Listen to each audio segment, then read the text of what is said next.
guys. How's it going? It's been a while. I don't know. I don't know why. Or well, rather, every time people say like, "Oh, I've been away from YouTube for a while because life happened." I guess I'm seeing that now. Life does happen, and there are a lot of things that I would have wanted to do, but I just couldn't do. And one of those things was making another ASMR video. So tonight I wanted to bring you guys something different that I was just going or looking at work. So I work in the food industry as part of the food safety team, and part of what I one of the things that I look at constantly while we're processing food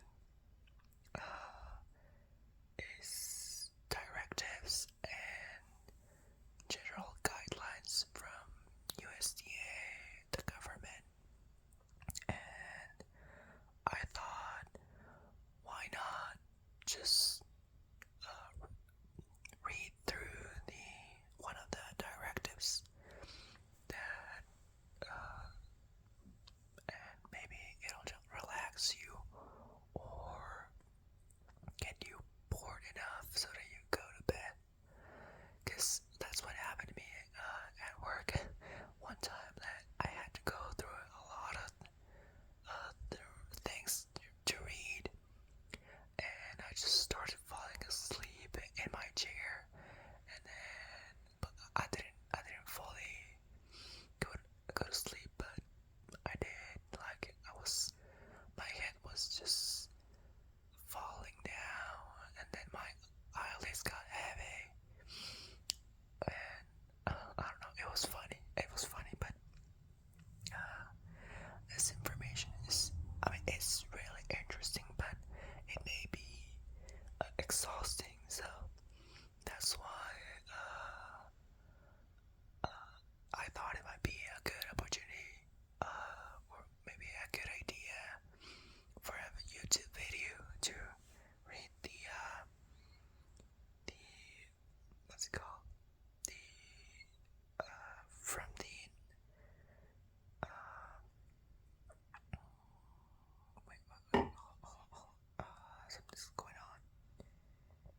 Yep, from FSIS Directive 5000.1,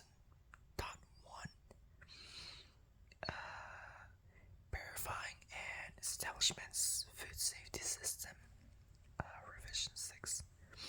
So I will go reading through this just for a while, not the whole thing, in hopes that this will either relax you or bore you enough so that you go to bed. And right now it's like 10:30 at night. I should be asleep right now, but I started watching some ASMR videos, and I got inspired. I guess right now you're looking at the TV and my night lamp. I guess it's a Bulbasaur night lamp, or just lamp in general. I guess, I don't know. Anyway, I'll start reading. So let's go. Chapter 1, General Purpose. A. It's divided in several sections. So Section A. This directive provides comprehensive instructions to inspection program personnel, IBP, on how they are to protect the public health by properly verifying an establishment's compliance with the pathogen reduction, sanitation, and the hazard analysis and critical control point, HACCP regulations.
FSIS Directive establishments 5000.1 Revision 5 verifying establishments. Yeah, so this section just says like this revision is replacing revision number 5, which was came out on April 4th, 2017.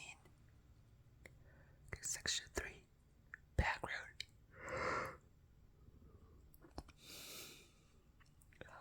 Section A.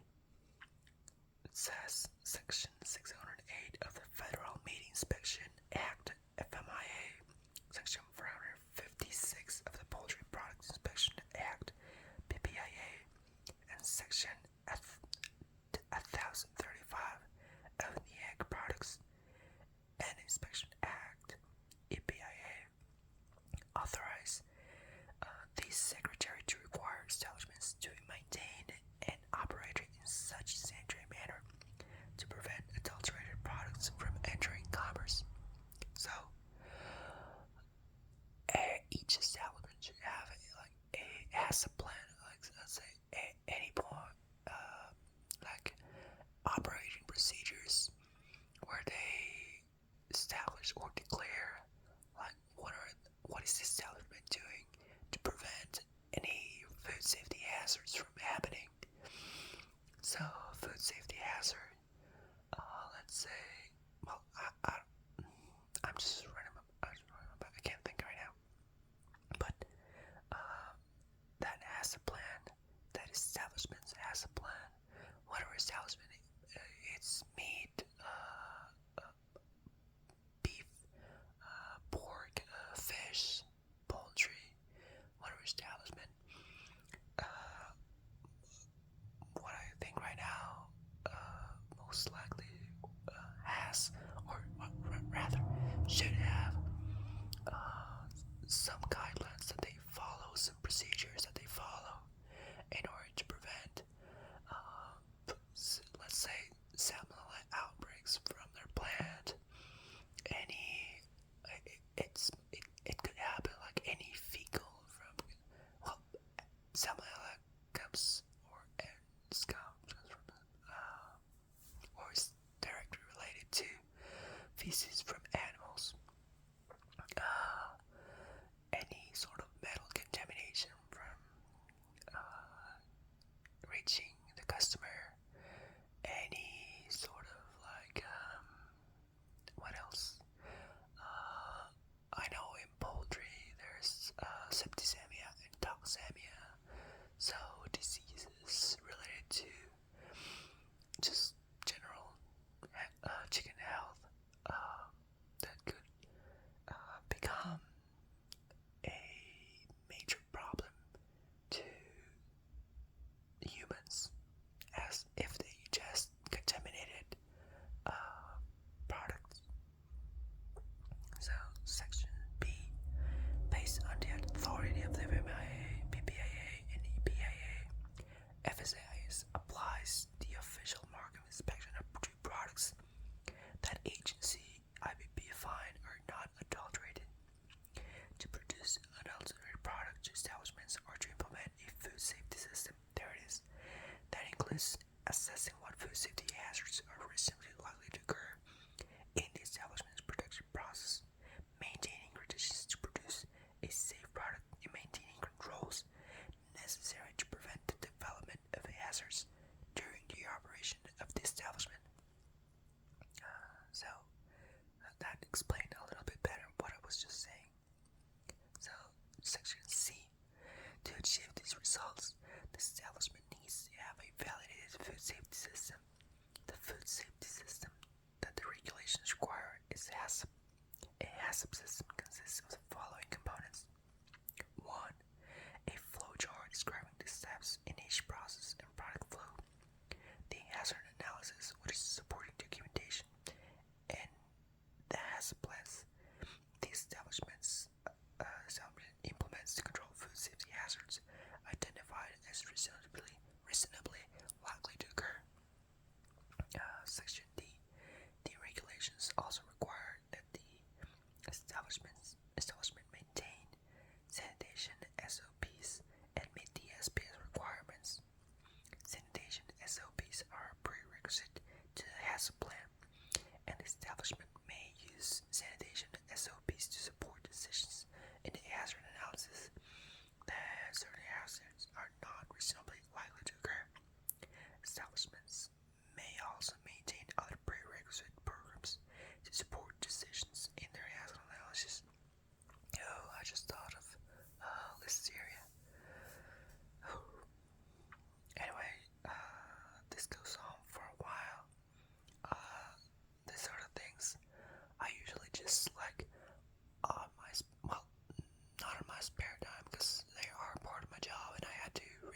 constantly, making sure that nothing's changed, or if something changed, adapt our program as needed. And so, I don't know, I thought maybe you guys would like to hear more of mine, or will be more interested in like this sort of stuff. Just me reading out loud any document that I find, or maybe even some books. I got a ton of books in the house that my roommate left before she left, and I don't know. Just let me know what you guys would be interested in listening next. And so I think this is all that I have for you guys tonight. I hope you guys have a good rest, and we'll see you guys on the next one.